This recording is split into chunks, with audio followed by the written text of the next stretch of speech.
खुदा के बेहतरीन नाम में आप सब देखने और सुनने वाले मेरे तमाम नाजरीन की सलामती हो। मैं Salman Sam social media network के साथ आपकी खिदमत में हाजिर हूँ। आप मेरा फेसबुक और यूट्यूब चैनल देख रहे हैं। एक के बाद एक फतह जो है वो इमरान खान साहब जो है वो हासिल करते जा रहे हैं। ख़ास तौर पर अगर आप उनकी मकबूलियत की बात करें तो क्रम एजेंसी में देखें कि इलेक्शन में एक दिन भी इमरान खान साहब कंपेन करने के लिए नहीं गए, लेकिन वहाँ से भी वो फतह याब हुई।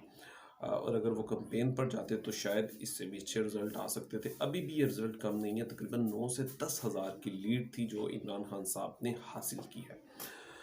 अच्छा, अब इस इम्पोर्टेड हुकूमत जो करना चाह रही है कि किसी ना किसी तरीके से इमरान खान साहब को रोक लिया जाए। देखिए, जो भी हरबा इस्तेमाल करने की कोशिश की जा रही है वो खुद ही इस इम्पोर्टेड हुकूमत के गले में पड़ती जा रही है। सबसे पहले जो ख़ास चीज़ आपको बताना चाह रहा हूँ कि अब तक की इतलात के मुताबिक कोई भी इस इम्पोर्टेड हुकूमत की बात मानने को तैयार नहीं। ख़ास तौर पर जिस तरीके से कल इमरान खान साहब ने अपने मार्च में कहा कि जैसे ही हम इस्लामाबाद पहुंचेंगे तो वहाँ की जो लोग जिनको ये हुक्म जारी करेगा वो भी हमारे साथ इस इनकलाब में होंगे, क्योंकि वो पाकिस्तानी हैं। इस बात को बड़ी समझने की बात है और ज़रूरत भी है।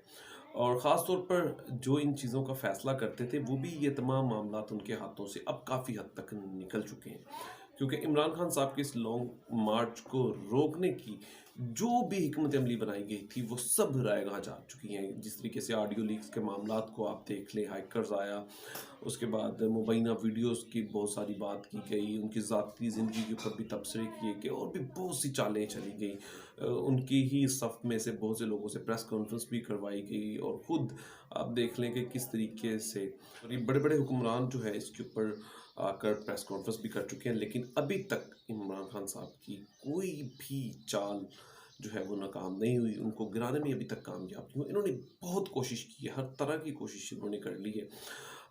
ये लॉन्ग मार्च से पहले जब शुरू होने से पहले जिस तरीके से जो कुछ किया गया वो तमाम मामलात आप देख लें, जिस तरीके से कुछ सहाफ़ी हजरात सरगर्म है वो भी मामलात देख लें, आप कुछ भी देख लें, अभी तक इमरान खान साहब की मकबूलियत में किसी भी किस्म की कोई भी कमी नहीं आई और ना ये आएगी।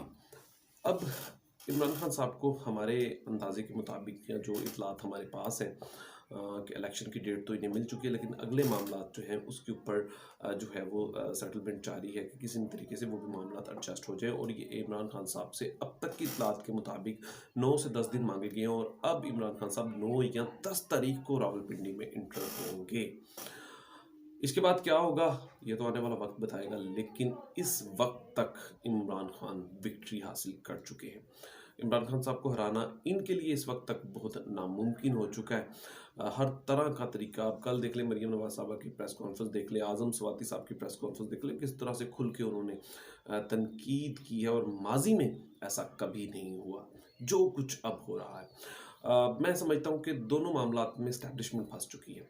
उनके साथ रहकर या उनकी कोई मदद करके या इमरान खान साहब का साथ छोड़कर कुछ भी आप देख लें, इसमें सबसे ज़्यादा नुकसान जो मेरे मालूमात के मुताबिक या जो मुझे लगता है वो इस्टेब्लिशमेंट का है। देखिए कि एक वक्त था कि इस्टेब्लिशमेंट का बयानिया अवाम का बयानिया होता था और अब सोशल मीडिया पर जो तनकीद का सामना है, तो अब सबको सोचना होगा, इस मामलात को जल्द से जल्द हल करना होगा, वरना ये पाकिस्तान की सलामती के लिए नुकसानदेह है। लेकिन इमरान खान साहब इस वक्त पुरुमीद हैं, उनके साथ जो लोग हैं वो भी पुरुमीद है और इमरान खान साहब की इस वक्त तक तो जीत जो है वो साफ दिखाई दे रही है। अपना ख्याल रखिएगा, अपने इस चैनल का भी। खुदा हाफिज़।